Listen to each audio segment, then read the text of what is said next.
Listo. Alberto, hola David, hola Magda, hola Flor de Jazmín, Carlos, Juan Ignacio, o él por ahí lo veía también. Bueno, estoy aquí pendiente, Pablo, como siempre, de sus intervenciones, ya sea con la mano o en el chat, o como deseen, incluso abriendo el micrófono. Vamos a atender entonces estos requisitos que concretamente Olabril contempla la consulta indígena. Hola, Carla. Oye, Carla, tengo pendiente ahí contigo, ¿no? De que vamos a armar de ética. Ahorita que te vi me acordé, pero al ratito nos escribimos. Ya se van haciendo aquí sinergias interesantes y eso me da mucho gusto. Igual les recomiendo leer las entradas de tanto de Juan Ignacio como de Joel en el blog de Literatura y Justicia, que por ahí son de las más recientes. Y bueno, pues la consulta indígena, así como se intituló en esta doble sesión, en este módulo, se queda genérica y abierta porque, pues, en realidad, aunque se refiere específicamente a lo dispuesto por el Convenio 169 y además del artículo segundo constitucional y, y la legislación que en su caso aplica, también obviamente se entiende que dentro del derecho electoral, pues hay una consulta indígena, ¿no? Que es la consulta que se hace, ayer yo lo mencionaba, para cuando una comunidad o pueblo originario pretende transitar de un sistema de partidos a un sistema normativo, como se le denomina, indígena o interno. Entonces, esto también se hace a través de una consulta. Ustedes también con la profesora Alejandra Tello vieron las características de la denominada consulta popular. Entonces, digamos que estas formas nuevas, distintas, en donde el Estado, utilizando el formato de una votación o de una elección, eh, pregunta o se acerca a la población para conocer su opinión sobre diversas cuestiones y luego le va llamando de diferente modo. Esto le han llamado, le han denominado democracia semidirecta, considerando que de alguna forma pues, las elecciones normales lo que generan es la elección de representantes y por eso se le llama eh, sistema democrático indirecto, ¿no? Y luego, bueno, pues la directa sería cuando se participa en una asamblea y en la asamblea inmediatamente se votan cosas que se ponen en marcha.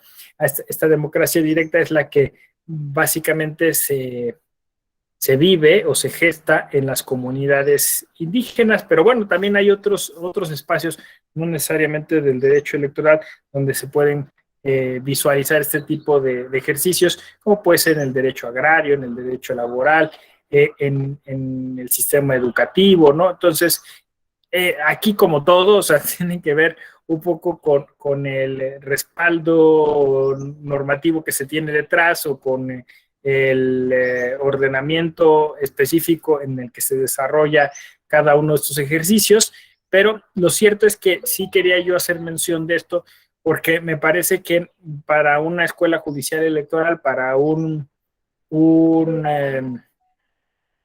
pues un grupo que se dedica a todas estas cuestiones, es obvio que todos estos ejercicios, aunque jurisdiccionalmente hablando, o sea, es decir, se circunscriben a determinadas áreas del derecho, de todas maneras, en términos materiales, en términos sustantivos, pues se refiere a eso, al ejercicio de toma de decisiones que se hacen a través de consultas, incluso, bueno, si me lo exigen un poco, la otra lo estábamos discutiendo, pero la revocación de mandato, aunque tiene una configuración constitucional muy específica, también es una consulta.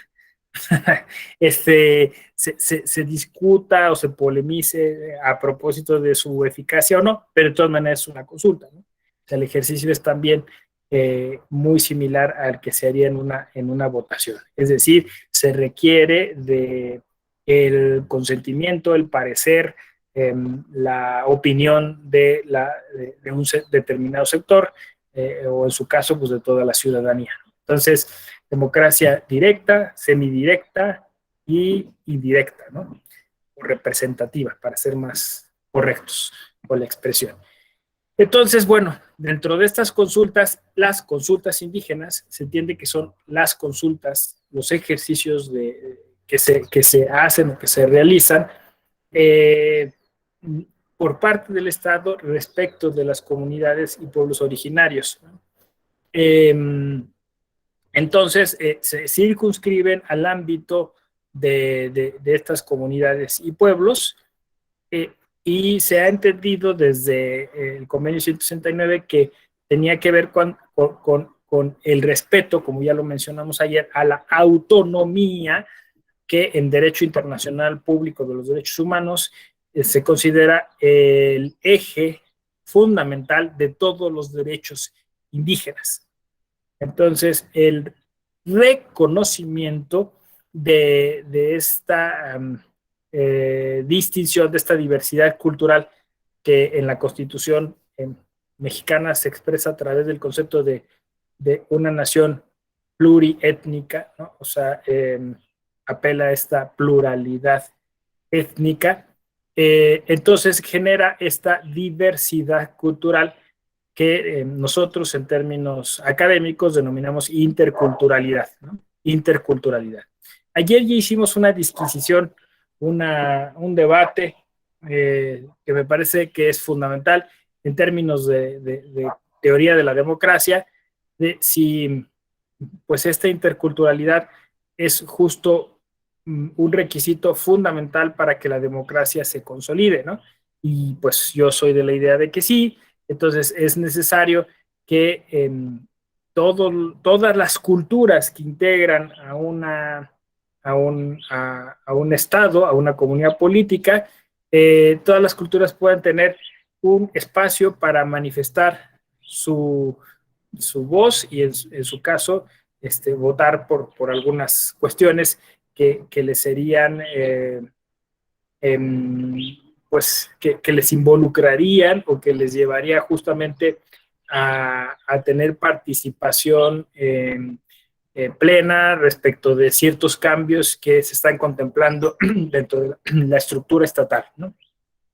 Entonces, también hicimos ayer una reflexión, una breve reflexión sobre la conformación,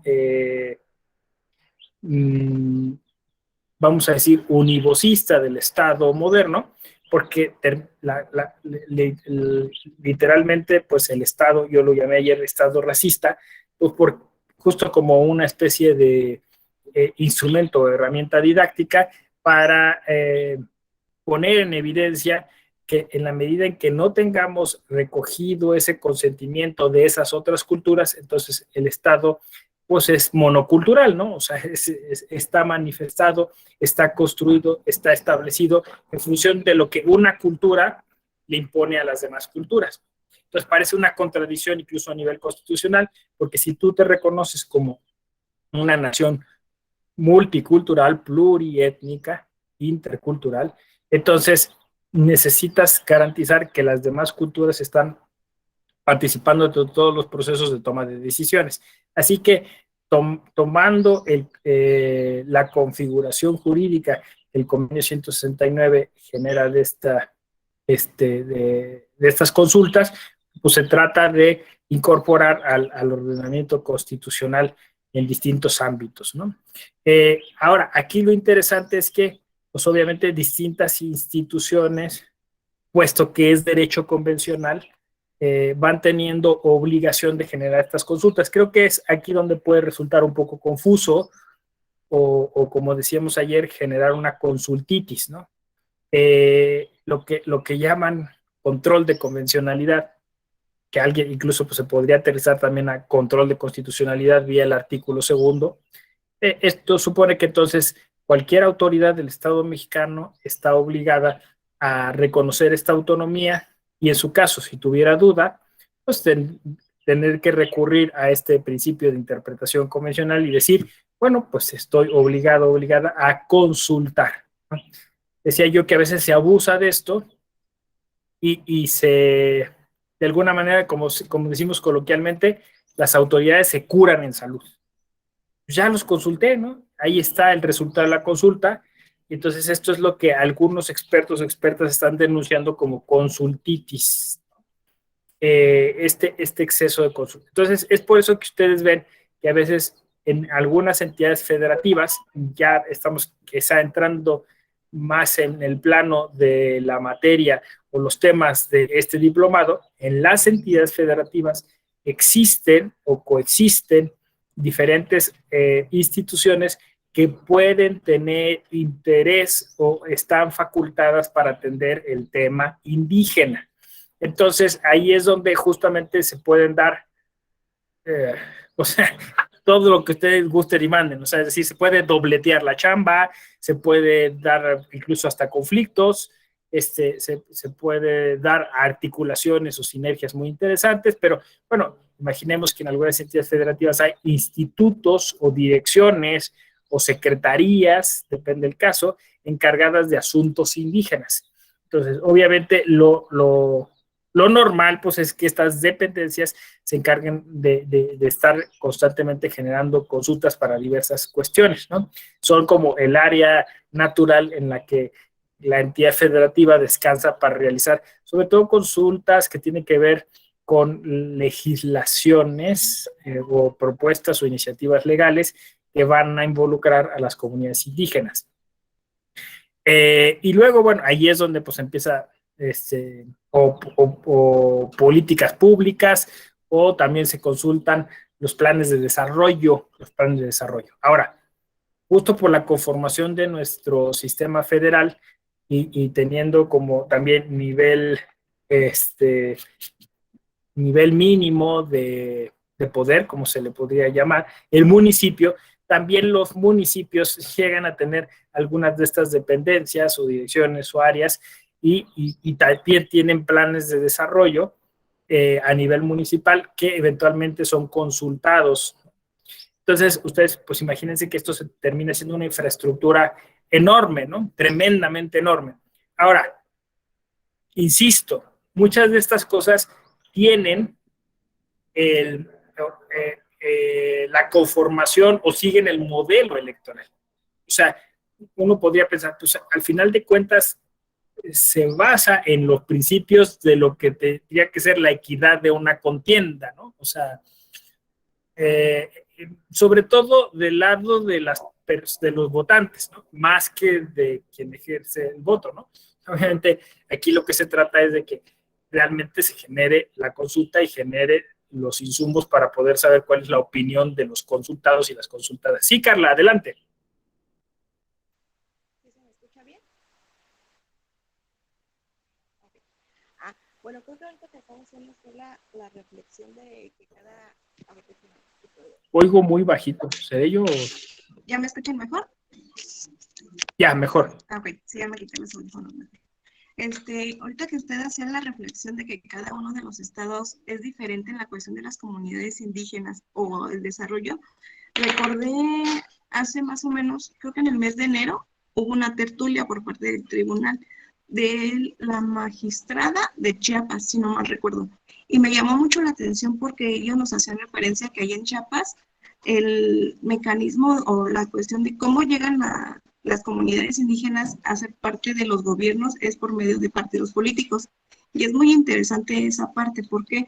Porque como ahí hacen o invitan a que los partidos políticos postulen en ciertos ayuntamientos o ciertos municipios personas que sean indígenas. Y yo lo reflexionaba la comparación con el lugar donde yo radico, que es Michoacán, que aquí sí las comunidades indígenas, si ya no quieren partidos políticos, hacen la solicitud para autogobernarse. Entonces es muy interesante esa parte, cómo en ciertos estados aún no se les da como ese poder completo para que ellos se puedan autogobernar, porque lo hacen todavía por medio de partidos, y como en otros ya son un poco más inclusivos, si se puede decir la palabra, en cuestión de que si ellos lo solicitan, hacer el trámite Y me llama mucho la atención eso. ¿Por qué? Porque yo sé que cada estado es diferente, y cada municipio es diferente y todo eso, pero en ocasiones perdemos de vista que ellos también son parte de y que tienen que participar en las actividades que ahora sí que se realiza por el ayuntamiento. Aquí me llama mucho la atención porque aquí en Michoacán, igual para quiero comentarlo, tenemos lo que es Cherán. Cherán es un municipio que todo el municipio, menos creo que una tenencia se tiene por usos y costumbres. Y hay otro municipio que es Nahuatzin, que el ayuntamiento se elige por medio de partidos políticos, pero ya hay ciertas comunidades que se están apartando del sistema de partidos y ya se autogobiernan. Entonces, ¿cómo vemos esa cuestión de en que en México, al tener cada quien su necesidad, van buscando la manera de poder incluirse en las comunidades indígenas para poder participar y autogobernarse? ¿Sería cuánto, doctor?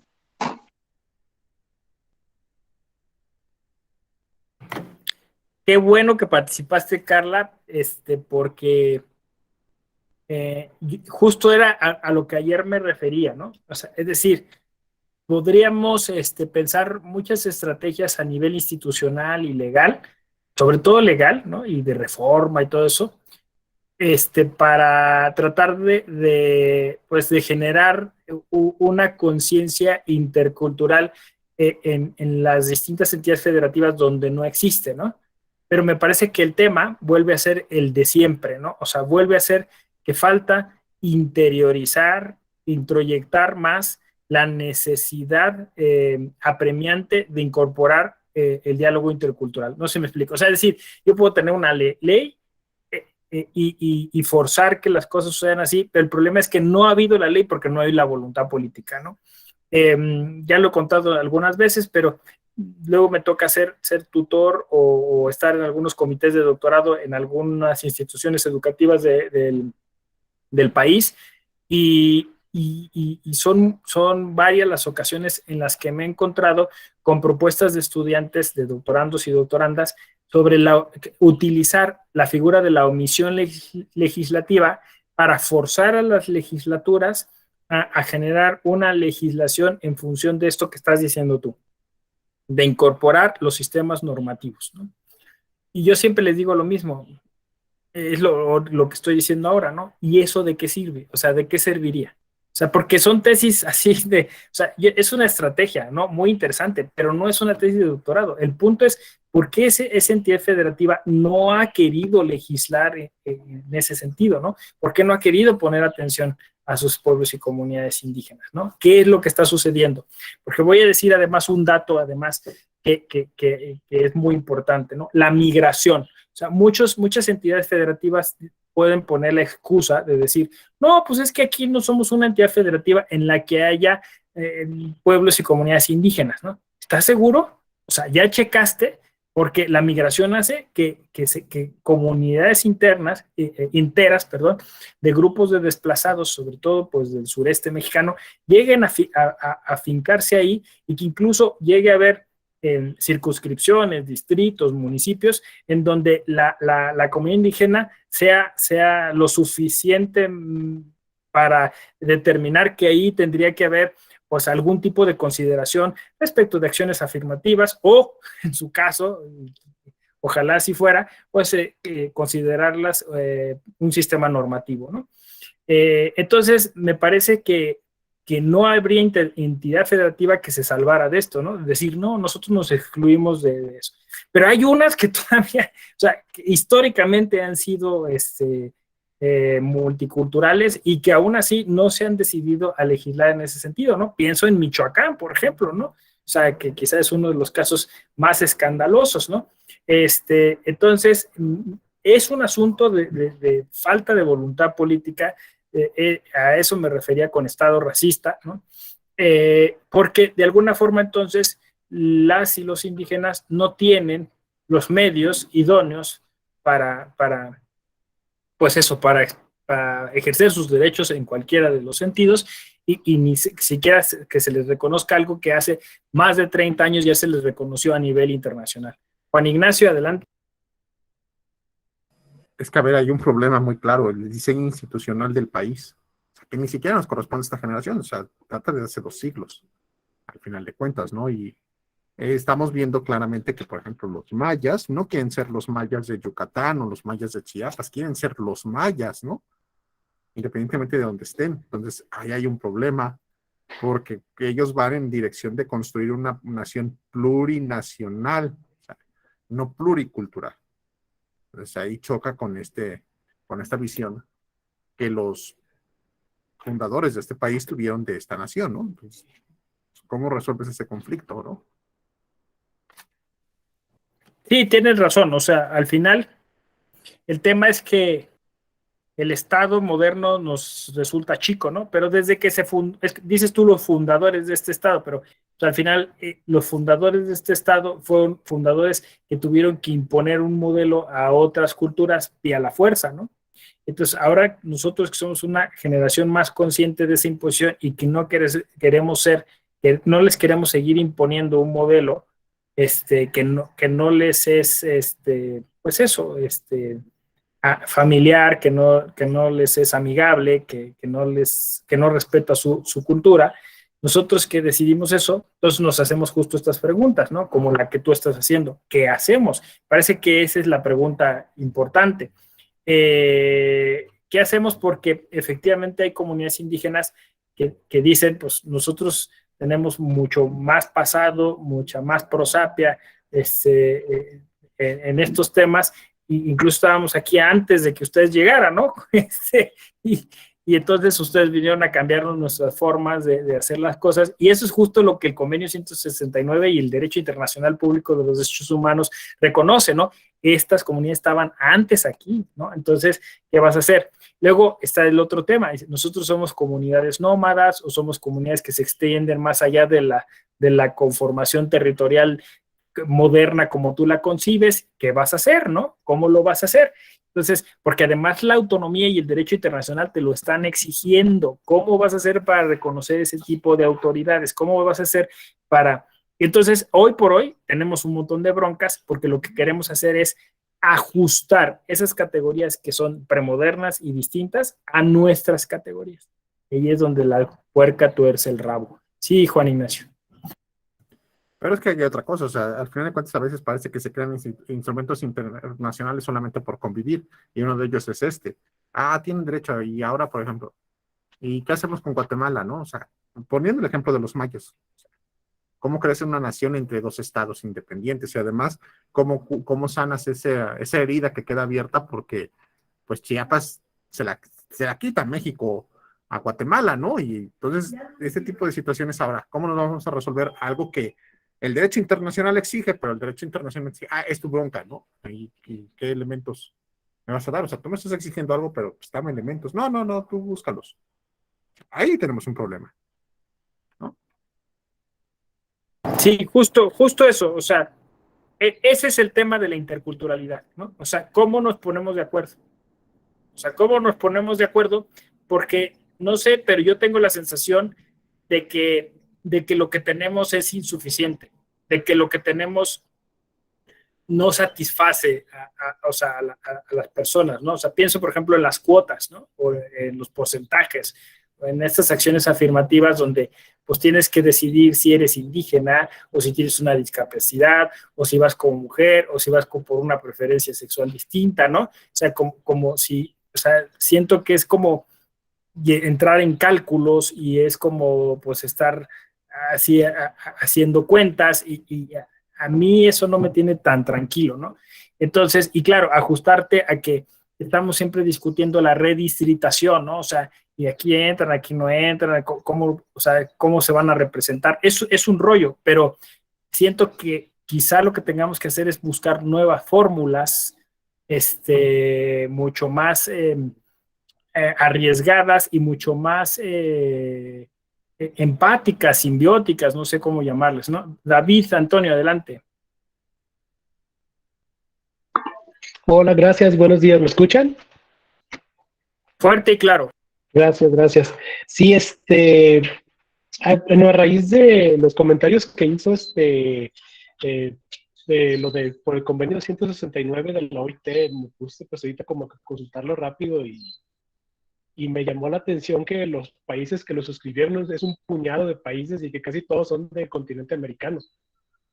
Hasta, no sé, no sé si tenga alguna experiencia o tenga conocimiento de cómo se ha ido obedeciendo este convenio en otros países, aunque pues veo que son casi puros de América Latina, porque hay países que también tienen, que se podrían considerar comunidades indígenas o originarias y no suscribieron el tratado, y que son países grandes como Estados Unidos, Rusia, China, Japón, y no lo suscribieron. No, ahorita me llamó la atención por toda la plática, que es muy interesante, y me puse a buscar ese dato. No sé si tenga ese dato a la mano o así, porque es un tema que me tocó vivir, lo de la cuestión del reconocimiento de los indígenas en un trabajo que tuve, y ahorita salió otra vez el tema con su exposición. Muchas gracias y les cuento. Sí, David, mira, fíjate que yo dije una cosa que es muy importante. Dijimos, todo esto tiene que ver con el reconocimiento, ¿no? Me encanta esa palabra porque es, o sea, volverse a conocer, ponerse frente al espejo, todas estas metáforas que tienen que ver como con la introspección, ¿no? Eso, ¿no? Entonces, nosotros nosotros como generación decidimos esto, ¿no? O sea, porque por décadas decidimos que no. O sea, cuando Vasconcelos hablaba de la raza cósmica, la raza de bronce, pues él proponía un blanqueamiento, ¿no? O sea, él proponía que los indígenas se sometieran al mestizaje y que el avance de la sociedad mexicana implicaba que los indígenas desaparecieran, ¿no? En ese momento se veía como algo vanguardista, ¿no? Porque claro, hoy lo podemos ver hasta como un planteamiento genocida, ¿no? O xenofóbico, para no decir genocida, xenofóbico, ¿no? Pero en ese momento dicen, bueno, pues claro, es que la raza cósmica, la raza de bronce es la raza más elevada, porque es el resultado de la mezcla de razas, ¿no? Entonces, en ese momento, pues, lo que llamaban política indigenista era una política paternalista. Vamos a hacer que los indígenas se alfabeticen, hablen castellano, vengan acá, aprendan las instituciones, convivan en función de este derecho, conozcan qué es el Estado de Derecho y abandonen sus tradiciones, todo eso, ¿no? No sé si me explico. Entonces, ese blanqueamiento, pues, era una postura ideológica que en algún momento, yo digo, en la década de los 90, despertamos y dijimos, no es posible, o sea, no es posible que hagamos eso. O sea, al final de cuentas, nosotros somos mitad indígenas. O sea, no vamos a renunciar o a sacrificar ese pasado, ¿no? Pero lo hicimos nosotros y, como dices tú, un puñado de pueblos más en América Latina, que es lo que nos mantiene hermanados, ¿eh? O sea, cuando hablamos de Latinoamérica, hablamos de una región mestiza, ¿no? O sea, pienso en Guatemala, bueno, casi todo Centroamérica, pero sobre todo Guatemala, pienso en Perú, Bolivia, ahora incluso los chilenos, que tienen una gran población europea, pero quizá menos uruguayos, quizá menos los argentinos, pero pues Brasil, por ejemplo, ¿no? Entonces, eso nos hace Latinoamérica, el reconocimiento de nuestro pasado indígena. Otras culturas, como bien señalas tú, no tienen ese proceso. Por ejemplo, Estados Unidos a lo que apeló fue a una política desde el inicio de marginación, de sectorización, ¿no? Entonces, por eso, sus indígenas se quedaron reservados, literalmente, metidos en reservas, ¿no? Proceso similar pasó en Canadá, pero Canadá también en algún momento dijo, esto está mal, y dio marcha atrás, ¿no? Y entonces empezó con un proceso de integración muy, muy curioso, porque, bueno, además Canadá es muy, ¿cómo podemos decir? Pues sí, polifacético, ¿no? Policultural, ¿no? Porque pues, además llegó gente de Asia, llegó gente de muchos otros lugares, entonces empezó con un proceso de integración que es muy interesante, ¿no? Lo mismo, por ejemplo, si fuéramos a otros continentes, como es el caso de Oceanía, ¿no? Con pueblos tribales, porque el derecho internacional público hace esa distinción entre pueblos indígenas y pueblos tribales, ¿no? También hay toda una discusión a propósito de eso, y claro, el otro gran ejemplo es África. África, me parece que donde hubo una colonización fuerte, que es el caso de Sudáfrica, y todo el caso del apartheid, y todo el caso, bueno, pues de estas reivindicaciones que tuvieron, pues sí, pueblos indígenas africanos respecto a esa comunidad europea colonial que lo sometió por muchos años y que incluso, bueno, pues también mermó de manera genocida a la población indígena, ¿no? Entonces, esa es la razón, porque, digamos, los movimientos indígenas en el mundo se manejan de forma distinta. Y por eso decía que es muy interesante el tema de la autonomía, porque Europa de alguna manera también tiene procesos autonómicos, porque al final de cuentas las naciones europeas son naciones artificialmente construidas. O sea, véanlo en España, ¿no? O sea, la gran discusión en España es porque los vascos, los catalanes, pues se consideran culturalmente distintos al resto. Entonces, lo que estamos descubriendo, y yo lo que le estaba contestando a Juan Ignacio, es en ese sentido. Cuando dije, el Estado moderno nos quedó chico, es por eso, ¿no? Porque se agotó el concepto de nación, ¿no? Y entonces hoy estamos tratando de construir un concepto distinto, asociativo, en ese aspecto. No sé si me explico, ¿no? Porque claro, la nación se volvió, pues vamos a decirlo así, una unidad que blanqueaba, ¿no? Bueno, o sea, piensen que en términos de nación se construyeron los nacionalismos que dieron al traste a la Segunda Guerra Mundial, no sé si me explico, o sea, se llamaba nacionalsocialismo, el nazismo, ¿no?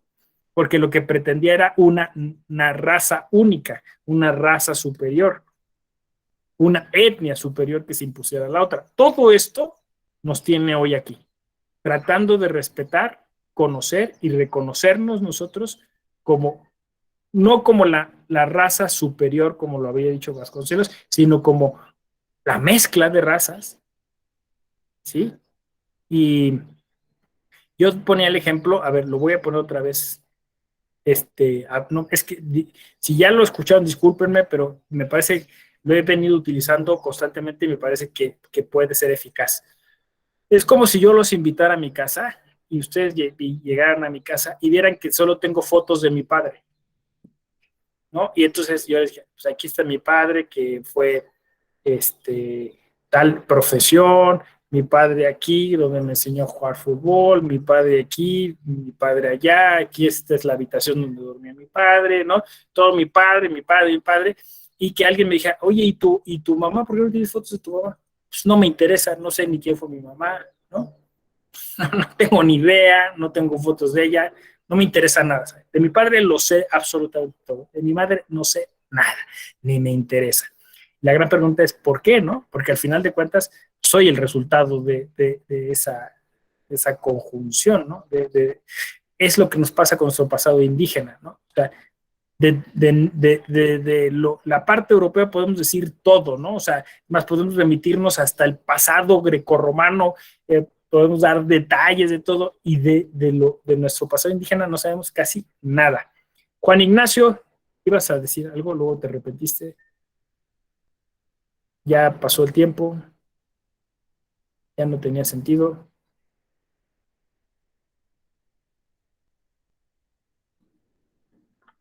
Sí, Carla, adelante.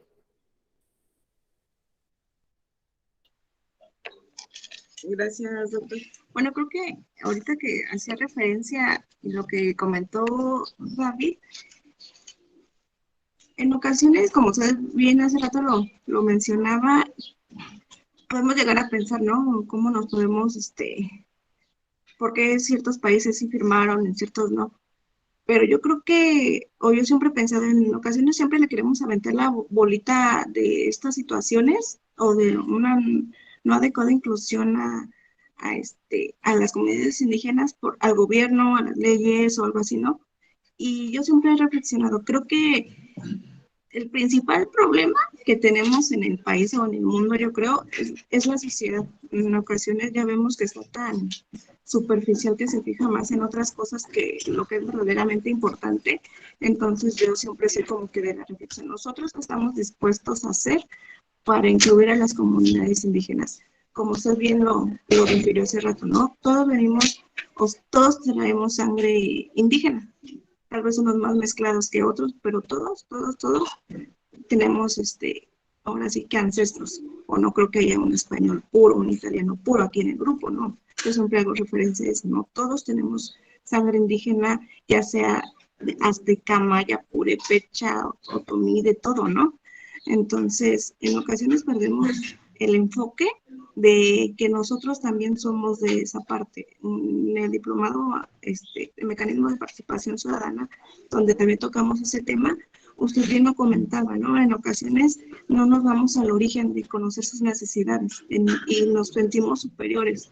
Recuerdo en aquella ocasión una compañera hizo referencia, no, es que ellos se tienen que adaptar a nosotros, pero no, nosotros tenemos que ver la manera en unirnos tal vez a ellos y poder ayudarles. Y también hacía usted referencia en otro diplomado, que en ocasiones también el derecho electoral vino como que a mover su paz y tranquilidad que tenían las comunidades indígenas. Tal vez sí es para más inclusión en la cuestión de autogobierno y todo eso, pero llegamos a perder el enfoque, a cumplir solamente requisitos legales. Ok, ya cumplí, ya se desconsultó o ya se propuso y todo eso, pero perdemos realmente el enfoque que es incluir a las comunidades indígenas en las decisiones del país, ¿no? Y yo también en su momento hacía la reflexión. Nosotros no seríamos nada sin las comunidades indígenas. ¿Por qué? Porque ellos son los que cuidan los bosques, el agua y todo eso. Si realmente ellos no hicieran su función, pues nosotros ya estuviéramos padeciendo ciertas cosas, ¿no? No vemos la trascendencia que tienen ellos de involucrarse en las decisiones del país. Y nosotros tenemos también nuestra obligación de involucrarnos, pero en ocasiones llegamos en ese de sentirnos superiores cuando no lo somos, cuando todos somos iguales, y en ocasiones ellos tienen mucho más conocimiento de la naturaleza, mucho más conocimiento de otras cosas que nosotros mismos. ¿Sería cuánto, doctor? Gracias, Carla Denise. Así es. Por eso, el tema de la consulta indígena es tan importante, porque más allá de simplemente entender los requisitos de una consulta, que bueno, se los digo de una vez, ¿no? Porque para que no, después no queden en el tintero, ¿no? La consulta tiene que ser libre, previa e informada, ¿no? Pero claro, podríamos seguir generando conceptos en lo que debería ser la consulta, ¿no? La consulta, insisto, es un instrumento, es un paliativo. Lo más importante es lo que tú dices, Carla Denise. O sea, lo más importante es generar esa conciencia en todos los servidores y las servidoras públicas, ¿no? Y decir, bueno, ¿cómo los vamos a incluir? ¿Cómo las vamos a incluir? Porque efectivamente se han constituido en los protectores de ese medio ambiente que nosotros no hemos sabido cuidar. Entonces es urgente que nos dirijamos, que nos refiramos a ellos de una manera más respetuosa, incluso que empecemos a aprender de sus formas, ¿no? Ellos viven, como decía yo, una democracia directa mucho más consolidada, tienen una forma de participar políticamente mucho más desarrollada que nosotros, ¿no? Tienen mucha más responsabilidad social, tienen mucha mayor solidaridad entre ellos, ¿no? Entonces, esta es una escuela de cultura cívica, ¿no? O sea, queremos aprender a convivir como sociedad, pues hay que volver a la comunidad indígena, ¿no? Hay que volver. Alguien puede decir, sí, pero en las comunidades indígenas también, sí, como en todos lados, no se idealiza, pero sí, al menos esos valores que conocemos y que sabemos que están en todas las culturas. Por ejemplo, el respeto al honor, el respeto a la palabra, el trabajo comunitario, el trabajo colaborativo, ¿no? Todos esos valores, pues hay que copiarlos, hay que imitarlos, ¿no? El respeto al medio ambiente, el respeto a la comunidad, el respeto a los demás, el respeto a los abuelos, a las abuelas, a los ancestros, ¿no? A la madre tierra, todo eso, o sea, son cosas que tenemos que reaprender, que de alguna manera en algún punto de nuestra historia de vida, de nuestras generaciones pasadas, lo vivíamos, ¿no? Entonces creo que ese retorno a la comunidad es urgente y necesario. Y por eso la consulta se vuelve tan importante, se vuelve tan determinante, porque la consulta es el modo institucional en el que nos podemos acercar de manera honesta a conocer el parecer de esas comunidades, ¿no? Ahora bien, como ya ustedes lo habían señalado y lo han estado diciendo recurrentemente, sí, efectivamente, lo decía Juan Ignacio, muchas de estas fórmulas, formas, ¿no? Pues incluso pensemos, ¿no? La forma partido político, o sea, ¿quieres participar políticamente? Porque una cosa es que ellos tengan autonomía, que estén en su comunidad, que ejerzan sus formas de gobierno, pero otra es que queramos escucharlos, que vengan para acá, que estén en nuestros parlamentos, ¿no?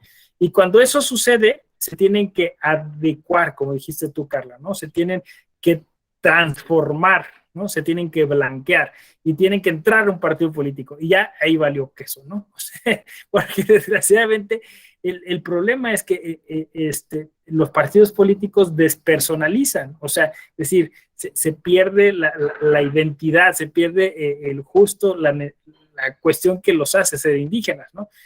El indígena nunca se presenta por nombre y apellido, se presenta como fulano de tal, de lugar tal. O sea, lo importante es la comunidad de la que viene, la comunidad que la respalda, la historia de vida que tiene detrás, ¿no?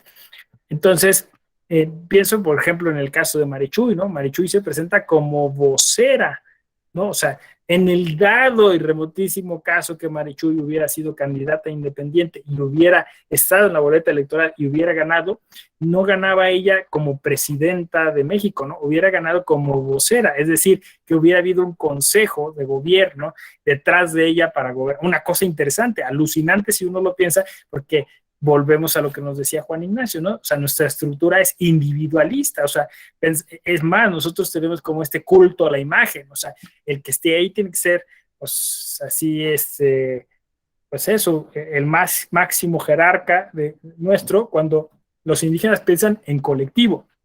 Esa es una cosmovisión, una idiosincrasia de la que me parece hay que abrevar y conocer, ¿no? Entonces, claro, el que puedan transitar hacia un sistema normativo, alguien le llama interno, alguien le llama indígena, yo creo que cualquiera de los dos casos termina por ser injusto, ¿no? Porque pues es un sistema normativo, me parece bien porque que apela a que tiene toda la calidad y la suficiencia para considerarse un ordenamiento jurídico, pero el tema es que si tú lo circunscribes a la comunidad, o sea, que es interno, pareciera que solo tiene validez ahí, ¿no? Cuando en realidad, a mí me parece que vía la interpretación constitucional, una norma que funciona y es eficaz dentro de una comunidad indígena no tendría por qué limitarse a la comunidad indígena y tendría que salir, ¿no?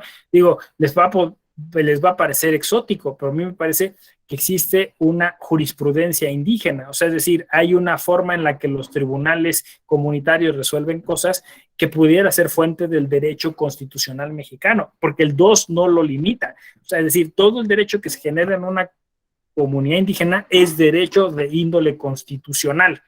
Entonces, si ahí se están generando normas interesantes, tendríamos que aprender, tendríamos que abrevar, ¿no? Imagínense qué interesante, porque de alguna forma pues tienen una manera de ver lo electoral, de ver la democracia, de ver la justicia dentro de las comunidades, ¿no? Entonces, la consulta bien llevada, la consulta bien entendida, y no solamente de forma paternalista, como decía, o sea, decir, ya te vine a consultar, ¿no? Y te estoy informando, aquí te traje estos trípticos, y lo estoy haciendo previamente porque eso es un rollo, ¿no? Pero casi nunca es previo, ¿no? Ya el megaproyecto está ahí esperando, ya están ahí tocando, las máquinas están allá afuera, ¿no? Libre, bueno, libre. Siempre llegan antes de la consulta a tratar de ofrecer dinero, a comprar a los líderes, eso yo mismo lo he visto, ¿no? Oiga, pues a ver, aquí tenemos esta ayuda, estas despensas, estas cosas que usted puede repartir en la comunidad, pero ahí le ayudamos, por favor, que le diga a la comunidad que necesitamos que voten o que digan esto, ¿no? Entonces, ahí por eso me estoy refiriendo a todo esto de la falta de voluntad política, la falta de reconocimiento, la falta de respeto hacia las comunidades indígenas, hacia su identidad, hacia su autonomía, ¿no? Si se entiende esto, puede ser la consulta, puede ser cualquier otro instrumento, las cosas cambiarían drásticamente, ¿no? Entonces, claro, el asunto está en que, y vuelvo a retomar, ya veo que no está aquí Juan Ignacio, pero me gustó cómo lo planteó, ¿no? Un choque, claro, porque nuestro sistema capitalista es feroz, es voraz, lo consume todo. Entonces necesitamos más dispositivos móviles, necesitamos litio. El litio está en el subsuelo de tales comunidades. Oye, nos vamos a fregar, vamos a hacer fracking, nos vamos a fregar los mantos acuíferos, los ríos, vamos a deforestar toda una zona es importante para la supervivencia de esas comunidades. No importa, necesitamos el litio. Y es que tal empresa nos está generando tanto, nos está haciendo la propuesta de tanto dinero, ahí vamos y lo hacemos a como dé lugar. Oye, ¿qué hay que consultar? No te preocupes, eso lo hacemos en un 2x3, ¿no? Se llega, como les digo, se imprimen volantes, se hace la finta, dice que se convoca, no sé qué, y todo se hace apresuradamente. Bueno, está el caso yo siempre lo cito porque pues, quizá ha sido el más depredador, el del Istmo de Tehuantepec, ¿no? En donde la consulta se hizo cuando ya se habían colocado los aerogeneradores por todos lados, ¿no? Y ya habían generado un montón de problemas sociales, económicos, desplazados, tal. O sea, un tremendo tema porque efectivamente este sistema capitalista, llega ahí y empieza a ensuciarlo todo. Me parece muy interesante lo de la consulta, porque además la consulta termina siendo un espacio común de una serie de derechos, ¿no? Piensen ustedes, está el derecho corporativo, está el derecho administrativo, el derecho burocrático, que tiene que ver pues, con todos los permisos, todo lo que se debe, las concesiones, todas esas cosas. Está de alguna forma el derecho agrario, porque muchos de estos territorios también están regidos o son ejidos, ¿no? Ahora justo estaban platicando sobre el Tren Maya, ¿no? Que un poco el asunto es así, porque había muchos ejidos ahí y pues todas las negociaciones que se tenían que hacer. Está el derecho electoral, porque, insisto, la estructura sobre todo es electoral. Está pues, todo este derecho internacional de los derechos humanos, el respeto a las autonomías, o sea, un montón de cosas convergen ahí, ¿no? Y es muy interesante porque entonces los operadores, las operadoras jurídicas que tienen que estar al frente de todos estos procesos, pues tienen que saber un poco de todo, ¿no? O sea, se tienen que volver una especie de orquestadores, de orquestadoras, para lograr generar esas sinergias entre todas esas áreas del derecho, para lograr al final proyectos que sean sustentables, o sea, proyectos que permitan que las personas sigan viviendo su vida tal como la han diseñado, tal como la han pensado, tal como aspiran a que sea, ¿no? El autodesarrollo. Y por otro lado, pues que tengan los insumos, las condiciones para hacerlo. Si lo que se va a hacer, la ley, la política pública, el desarrollo económico, todo lo que se va a hacer, de alguna manera plantea la pauperización de la zona, la deforestación de la zona, o sea, que no es sustentable, al final de cuentas, entonces estamos apostando mal, o sea, no estamos apostando por las personas, es lo que el artículo primero indicaría y exigiría de nosotros, ¿no? Entonces, por eso digo que la consulta puede ser un gran instrumento si se utiliza adecuadamente.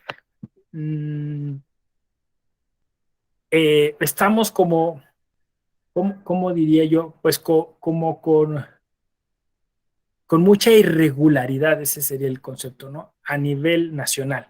Ustedes mismos lo han señalado, ¿no? O sea, no se vive del mismo modo en cada región ni en cada entidad federativa, ni existen los marcos legales y constitucionales, ¿no? Entonces, hay entidades en las que sí se reconoce, hay otras en las que no se reconoce y hay otras en las que ni siquiera se ha pensado en hacer algo, ¿no? Y entonces hay en cada entidad federativa instituciones que a veces dobletean trabajo. Lo hace el OPLE, hace la consulta del OPLE, lo hace la dirección o institución de asuntos indígenas, y a veces incluso hasta entra el municipio. Me cuentan que a veces llega a haber 3 consultas un mismo día, ¿no? Y claro, la gente no se cumple curiosamente con uno de los principios de la consulta, que debe ser que sea informada, porque ustedes imagínense que tienen que votar ya no saben ni por qué van a tomar decisiones, ¿no?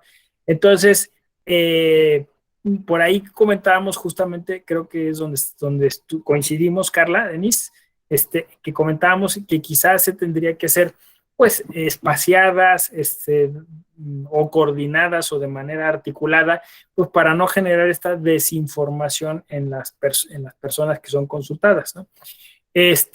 La regla es consultar todo lo que se pueda, o sea, me refiero a ya implementada la consulta, no que se consulta cualquier cosa, eso es la consultitis, ¿no? Sino que ya implementada la consulta hay que consultar incluso los tiempos, el formato, la metodología, todo se tiene que consultar, ¿no? Entonces, consultar la consulta. Queremos llevar a cabo una consulta, ¿cuál es el mejor, cuáles son los mejores días? Cuál es el espacio en donde se puede llevar a cabo, con quién nos podemos reunir, ¿no? Cómo es la mejor manera para socializar los contenidos de la consulta. Entonces, ahí hay que tener un espíritu de trabajo de campo tremendo, ¿no? O sea, porque decíamos la otra vez en aquel otro diplomado que necesitábamos tener competencias de conciliación, de conciliadores, de conciliadoras, ¿no? O sea, medios alternos de solución de conflictos. Las personas que tienen que ir ahí tienen que ir con una vocación de servicio tremenda, tienen que ir con una paz interior, para poder lograr esas articulaciones y esas sinergias. Es mucho diálogo, es mucha escucha activa, y entonces lograr sobre todo esas negociaciones, es decir, necesitamos estas consultas y así. Ahora, hay otra cosa que también detectamos un poco de lo que ha sucedido hace poco, y es que también ya lo que está pasando es que se están banalizando las consultas. O sea, ya hay muchas comunidades y pueblos originarios que dicen, a ver, yo ya participé en no sé cuántas consultas, ¿no? y no he visto resultados. O sea, nadie me viene a explicar si sí se aprobó la ley, si sí pasó adelante la política pública, ¿no? ¿Qué pasó? Entonces, una de las cosas que ahora hemos estado insistiendo en los diplomados es que es necesario que una vez que se implementa la consulta, se establezcan tiempos para la retroalimentación, ¿no? O sea, es decir, pues mire, nosotros nos vamos a llevar, en tantos días vamos a analizar la información, vamos a procesarla de este modo, y en tantos otros días vamos a regresar para informarles qué es lo que pasó, ¿no? Porque, insisto, si no, hay la sensación de que solo se instrumentaliza a las comunidades indígenas, ¿no? Que solo se les utiliza, pues, para alcanzar algún tipo de certificación o pues eso, de aprobación, y entonces simplemente se les utiliza, se les cosifica para hacer creer que efectivamente la comunidad está dentro, ¿no? Y cumplir con todos los requisitos a nivel nacional e internacional. Entonces, es muy importante que los procesos de consulta concluyan y terminen, ¿no? En cualquier caso, ¿no? Y bueno, pues de alguna forma es también muy necesario que cuando los tiempos no dan, porque en derecho electoral sucede eso. La otra vez estaba viendo cuál es una sentencia, creo que es la 323, me parece, del 2020, donde justamente, bueno, pues lo que dice la sala es que, y creo que era la sala Guadalajara, decía que no se había consultado a la comunidad y que se tenía que hacer la consulta, pero justamente no se podía hacer porque ya no se podía cumplir con el requisito de inmediatez en el procesal electoral, y entonces se tenía que hacer posterior, ¿no? A que se llevara a cabo la elección, pero que sí se hiciera, ¿no? Entonces, es curioso porque pues ya perdió su calidad de previa, pero pues la sala superior sí ratificó esto de que sí se llevara a cabo la consulta, y ahí justo en esa sentencia se decía que lo que se estaba discutiendo es lo que llaman la autoascripción o la adscripción calificada, como es correcto que se tiene que decir, y la sala superior decía, es que no, la discusión no es esa, la discusión real es quiénes son los que debieran participar en los procesos electorales bajo la condición de indígena, ¿no? O sea, no es solamente que se discuta si cumple o no con el requisito, ¿no? Si tiene los papeles para determinar si es indígena o no, sino qué está pasando con los mecanismos electorales, si están cumpliendo o no con eso, ¿no? Entonces, sí está bien, haz la consulta, ya no la vas a hacer previa, pero bueno, que no vuelva a suceder para otras elecciones, y obviamente te anticipas a que en esas otras elecciones ahí sí sea previa, ¿no? O sea, claro, porque el gran tema, como ustedes saben, es que este abuso del derecho, al que me he referido en distintos diplomados, pues está llevando a trastocar las cosas de modo terrible, ¿no? O sea, gente que se hace pasar por indígena o gente que utiliza las acciones afirmativas simplemente pues para eso, para ganar números, para ganar escaños, y con esto pues dan al traste a algo que tendría que ser tan importante como la inclusión de otras personas que no pertenecen a nuestra cultura, y simplemente se malversan, se malutilizan estos recursos para fines pues partidistas o fines personales, y eso me parece nos está poniendo en una situación muy terrible, ¿no? Entonces, si nosotros obviamente seguimos insistiendo en ese cambio conductual, en ese cambio de cultura, pues esperemos que en algún momento la gente no abuse de estas acciones afirmativas y que efectivamente podamos, como decía la sala superior, pues lograr críticamente analizar cuáles son nuestros mecanismos de participación política y ver si realmente están siendo o no incluidas ahí y personas indígenas, ¿no? Y entonces así, pues estaremos un poco más tranquilas y tranquilos si al final tendremos que hacer un cálculo, porque yo creo que de los cálculos no nos vamos a librar, ¿no? O sea, al final de cuentas, o sea, si tú tienes el tema de la redistritación o todo eso, ¿no? O sea, de la proporcionalidad, o sea, que aquí veo que incluso en el chat lo estuvieron discutiendo.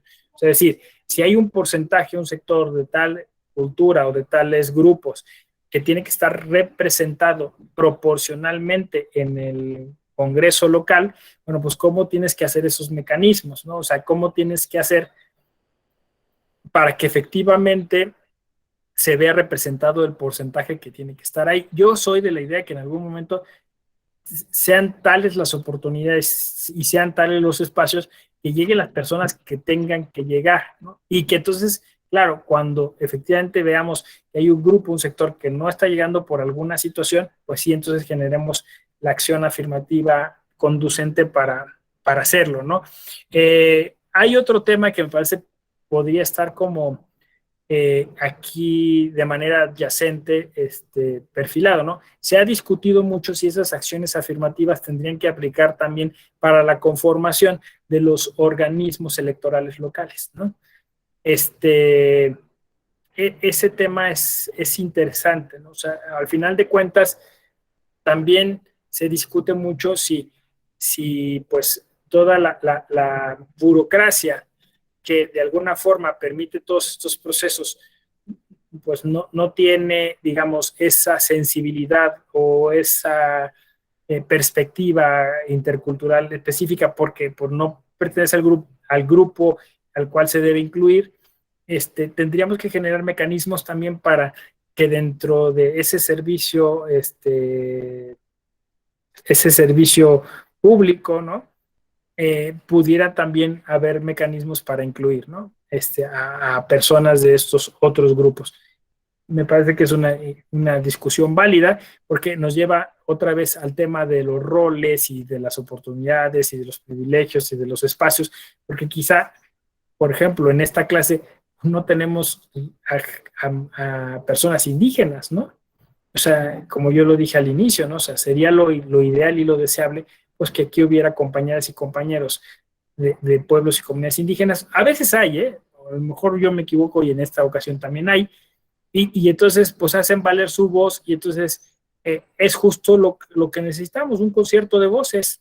Empiezan a decir, es cierto, yo tuve la experiencia, no sé por qué estaba pensando en la mañana cuando iba a venir a esta clase con ustedes, que a esa propuesta de filosofía, historia y teoría del derecho electoral tendríamos que sumar en ese diplomado algo de fenomenología, ¿no? Porque hace falta mucho, pues, hablar de la experiencia, del saber empírico, ¿no? Muchas veces, pues, todo esto lo hacemos a partir de protocolos, de la legislación, de la jurisprudencia, ¿no? De los casos paradigmáticos, que los hay y está bien analizarlos, pero nos falta mucho conocer qué es y sistematizarlo sobre todo, ¿no? Yo estoy seguro que muchas y muchos de los que están aquí quizá han participado en una consulta o han estado directamente involucrados con algún organismo electoral local en el cual se llevó a cabo algún proceso de esta índole, ¿no? Y podrían aportar, pero el problema es que no tenemos sistematizado eso, ¿no? Parece que el conocimiento termina siendo como muy vertical, ¿no? Y entonces terminamos como haciendo estos ejercicios de conocimiento deductivo, ¿no? O sea, nuestros procesos son deductivistas. Entonces, terminamos de decir, ¿qué aplica el convenio 169? ¿Aquí aplica el artículo segundo? ¿No? Y está bien, insisto, pero nos falta toda la otra parte, ¿no? Es decir, bueno, ¿y cómo ha sido ese fenómeno? ¿Qué está sucediendo con las consultas hoy en día? Falta mucho conocimiento inductivo que solo lo podríamos tener a partir de análisis antropológicos, análisis de la cultura, de posicionamiento sociológico, ¿no? Falta una sociología del derecho electoral, fíjense. Ahora pensándolo bien, tendríamos que también trabajar en ese aspecto y en ese sentido. Bueno, sobre la consulta a pueblos indígenas, ya hemos mencionado varios de los temas que se consultan. Vamos a señalar algunas de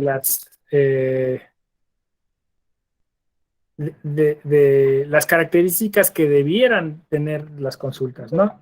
Se basan en el principio de buena fe. Ya hablamos del carácter previo, el ejercicio libre, ¿no? Que no debe ser coaccionadas las personas que participan en las consultas. Debe haber información vasta y suficiente. Se debe respetar la cultura e identidad de los pueblos indígenas. El reconocimiento de los procesos de consulta a los pueblos indígenas deben de poder fijar sus propias condiciones y requisitos, que ya también me referí a eso.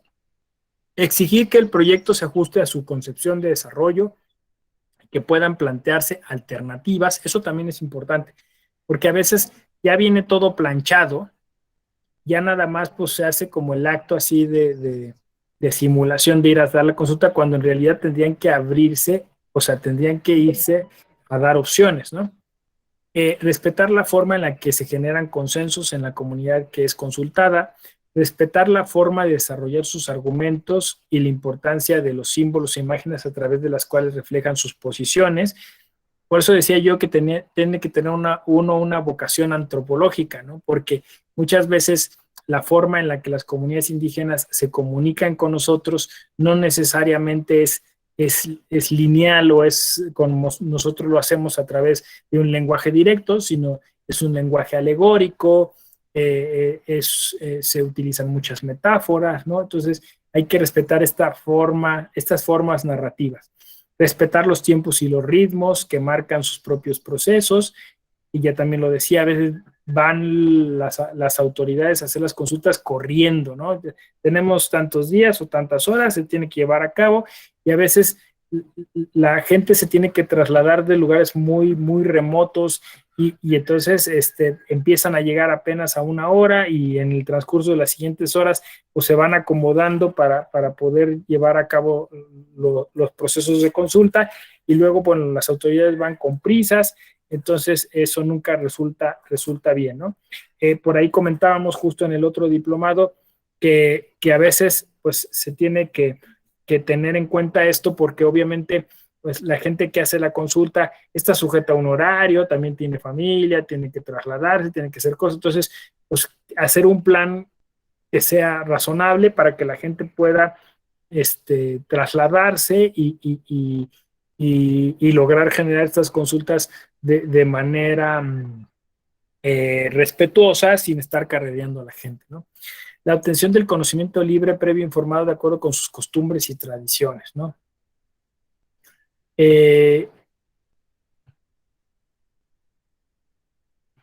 Hasta aquí comentarios, alguna experiencia que alguien nos quiera compartir. Leo aquí lo que dicen. Silvia Hernández dice, para hacer creer que está trabajando en su beneficio. Claro, de simulación hablamos, ¿no? Erlinda dice, tiene que justificar con una carta de un instituto de asociación indígena, pero bueno, todo es posible. Claro, dice Erlinda a propósito de la autoascripción, ¿no? O bueno, de esta adscripción calificada. Y de lo que llama la línea jurisprudencial de la Sala Superior como relevancia comunitaria, ¿no? Porque a veces las comunidades indígenas exigen esta relevancia. Joel luego nos comenta, creo faltaría también no solo la cultura o visibilizar, sino que la autoridad respete el ejercicio y hacerlo vinculante para el motivo de la consulta. Claro, es vinculante, ¿no? El resultado de la consulta debe ser vinculante, ¿no? Entonces, ahí hay mucho que hacer. Insisto, todavía hay mucha confusión, por llamarlo de un modo, porque en cada lugar se hace de forma distinta, hay procedimientos distintos, incluso para validar las consultas, incluso entidades federativas en las que se puede apelar a la incipiente o ya desarrollada, que sea cual sea el caso, justicia constitucional, ¿no? O sea, es decir, también para lograr esta vinculatoriedad de la consulta, hay entidades federativas en las que eso está de facto porque el propio ordenamiento constitucional lo reconoce, y en otras en las que se requiere hacer un procedimiento adicional, aunque el convenio 169 y todo el derecho internacional público de los derechos humanos, pues diría que son lisas y llanas, ¿no? Una vez consultada es vinculante, ¿no? Pero claro, pues siendo nosotros la nación que somos y con la complejidad que lo federal supone, pues esto implica que esto sea muy diverso en cada uno de los casos y que se tengan que generar distintas estrategias para lograr hacer de la consulta algo que sea firme, ¿no? Que sea sólido y que se respete. Marcos Daniel dice, ¿alguna consulta indígena que se haya realizado ha sido vinculante realmente? Buena pregunta, Marcos. Pues es que básicamente tendríamos que asignarle un valor a qué cosa entendemos por vinculante, ¿no? O sea, vinculante en el sentido de que sea respetado de manera absoluta, pues quizá no vamos a encontrar ninguna, ¿no? Sobre todo porque no hay legislación al respecto, ¿no? Y porque aunque hay el mandato constitucional, pues todavía existe muchísima confusión en ese aspecto, ¿no? Pero me parece que por interpretación convencional, todas las consultas deberían de ser vinculantes, ¿no? Y por eso es la importancia de la consulta. Y me parece que un mecanismo hoy político o de control político es justamente esta desinformación y esta banalización de la propia consulta indígena, porque entonces esto te permite decir, pues mira, es que ahí se hacen como sea, ¿no? O sea, es decir, no otorgarle la importancia que tiene la consulta indígena, pues eso la minusvalora y le hace perder el efecto deseado que se esperaría de la misma, ¿no? Pero vuelvo a lo mismo, me parece que es un asunto de voluntad política, de que no hay realmente una convicción de que las comunidades indígenas deban ser consultadas, sino que se entiende que es como una moda o como es algo que nos vino del derecho internacional, estamos ahí y entonces se cumple a regañadientes. Me parece que eso es lo más importante de lo que se ha dicho hoy. Carlos, adelante. Muchas gracias, doctor. Buen día a todas, a todos. Sí, mira, esta pregunta que nos hace el compañero viene muy al lugar, porque, pues, suena muy progre el que consultemos a las comunidades indígenas, a los LGBT más, todo lo que se nos pueda ocurrir, pero realmente estamos dispuestos a asumir la autonomía resultante de dicha consulta. La pregunta que nos acaban de hacer es bien inquietante, doctor, porque hacemos muchas consultas, pero ¿cuántas han vinculado el resultado de esa consulta a la materialización de lo consultado, doctor? Ahí nos va a costar trabajo encontrar respuestas, o al revés, con el tema por ejemplo, del tan mencionado proyecto del Tren Maya, que se hace la consulta previa a las comunidades indígenas y dicen las comunidades indígenas sí lo quieren y sí se va a materializar, pero tenemos otras voces que dicen no, no incluyó a todos, o sea que de un lado y del otro lado de la sociedad, doctor, da la impresión que no tenemos todavía esa conciencia plena de asumir el instrumento como lo que es realmente, liso y llano. Es cuanto, doctor, gracias. Qué bueno que lo dijiste, Carlos, así de forma tan contundente, ¿no? Ese es el tema. El tema es un derecho voluntarioso, un sistema voluntarioso, pero le ha pasado a todos los instrumentos, ¿eh? O sea, le pasa al amparo, ¿no? O sea, el amparo siendo un mecanismo de protección de derechos tan poderoso, igual se banaliza, se minimiza, se folcloriza, ¿no? Y se deja de lado, ¿no? Se usa para cosas malas y pasa lo mismo con la consulta, ¿no? O sea, mientras no haya la vocación, como ya lo dijeron Carla, como lo dijiste tú, Carlos, o sea, la vocación de sumar a otras y a otros, la vocación de inclusión, entonces, pues el instrumento se desvaloriza terriblemente, ¿no? Y no se respeta, no se realiza, y siempre hay un mecanismo para soslayarlo, ¿no? O sea, siempre hay una forma de dejarlo de lado, de decir no es vinculante, es más importante el desarrollo económico, es más importante esta otra cosa, y entonces lo vamos soterrando, ¿no? Y vamos haciendo que pierda fuerza. Justo lo dijiste muy bien, te entendió perfectamente. Ahora, el tema es que además de que estamos haciendo que pierda fuerza ese mecanismo, como dije yo, que es sumamente importante a mi modo de ver las cosas, también lo cierto es que entonces estamos generando también animadversión para que en un momento la gente que tenga que ser consultada diga, esto es un chiste, ya no voy a ir, no me consultes, ¿no? O sea, se va a perder esa oportunidad y ya no va a haber marcha atrás, ¿no? O sea, se va a volver algo tan banal que ya la gente que podría haberse beneficiado de eso no lo va a utilizar, ¿no? Entonces, bueno, pues un poquito volver al tema del cambio cultural, no veo otra forma, ¿no? La educación, y intentar utilizar el derecho de manera correcta, ¿no? De manera abusiva, ¿no? Y en su caso, pues alguien diría litigio estratégico, ¿no? O sea, bueno, no, vamos a hacer un poco dicen, de activismo, pues, que junto a la consulta, pues viene un documental, junto al documental, pues viene una serie de marchas, políticas, de movimientos políticos, y entonces estamos en el radar, se ve que pues este sector no está contento, y pues así han hecho los indígenas siempre, ¿no? Por ahí vi un mural a la salida, pasando Indios Verdes, ¿no? A la salida hacia Pachuca, Tulancingo, en la autopista, que decía 500 años de resistencia indígena, ¿no? O sea, nosotros lo vemos como 500 años pues eso, de la conquista, y ahí era 500 años de resistencia indígena, o sea, siguen hasta el día de hoy resistiendo. No, a ver, ¿hasta cuánto? Dice Marcos Daniel, como muchos comentan con la actual consulta de revocación que solo es campaña permanente del Ejecutivo. Pues es que, miren, es que el asunto es ese, ¿no? O sea, los instrumentos están ahí, están para algo,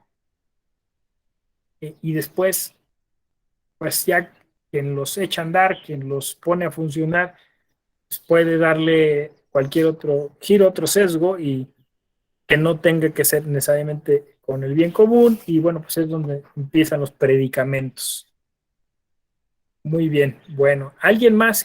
Juan Ignacio, ¿ibas a participar después ya no te animaste?